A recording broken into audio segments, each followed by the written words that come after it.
शाम ढल चुकी थी। कस्बे से दूर बसा पुराना गांव कालापुर धीरे धीरे अंधेरे में डूब रहा था।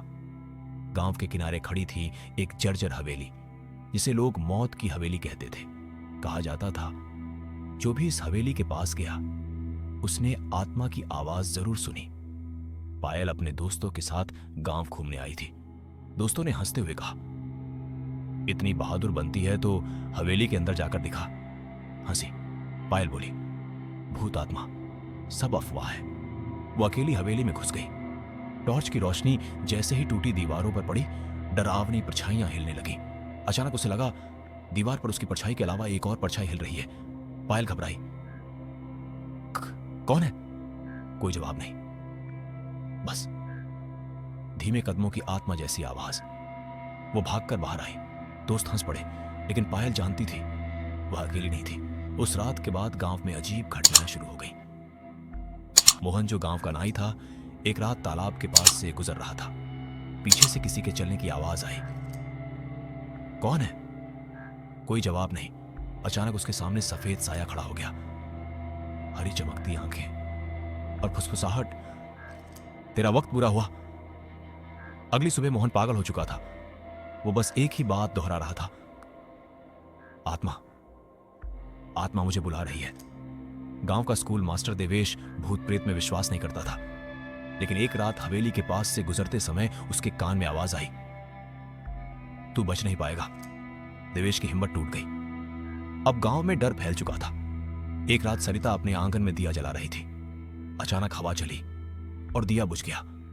माचिस जलाई तो देखा, आंगन के कोने में काली साड़ी पहने एक औरत खड़ी थी, कान में फुसफुसाहट। आत्मा तुम्हें लेने आई है। सरिता चीख पड़ी। गांव वालों ने तांत्रिक शंकर बाबा को बुलाया। वो हवेली में मंत्र पढ़ने गया। तभी दीवार पर खून से लिखा उभरा, आत्मा से कोई नहीं बचता। बाबा डर के मारे भाग गया। डर बढ़ता गया। पुलिस ने जांच के लिए अधिकारी इंस्पेक्टर रोहन को भेजा। रोहन बोला, यह सब अंधविश्वास है। रात को वह खुद हवेली पहुंचा। अचानक उसके कंधे पर किसी ने हाथ रखा।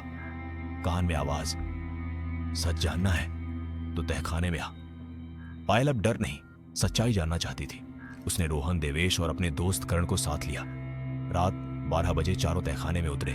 दीवार पर लिखा था, मेरी आत्मा यहां कैद है। अचानक सफेद धुंध उभरी। आवाज गूंजी, मैं हूं चंद्रा। 100 साल पहले मेरे पति ने लालच में मुझे यहीं जिंदा दफना दिया। मेरी आत्मा अब तक भटक रही है। तहखाना हिलने लगा। रोहन चिल्लाया, हवेली को जला दो, तभी आत्मा मुक्त होगी। सबने मिलकर हवेली में आग लगा दी। आग के साथ चीखें गूंज उठी। फिर सन्नाटा। अगले दिन गांव में पूजा हुई। कई साल बाद रात शांति से बीती। लेकिन कुछ दिन बाद पायल अपने कमरे में पड़ रही थी। अचानक पीछे से धीमे कदमों की आवाज। उसने कांपकर पूछा, कौन? कोई जवाब नहीं, बस आत्मा की मौजूदगी। संगीत धीमा। कालापुर की हवेली जल चुकी थी, लेकिन आत्मा अब भी जिंदा है। कहते हैं जो एक बार आत्मा की आवाज सुन ले, उसकी जिंदगी कभी पहले जैसी नहीं रहती।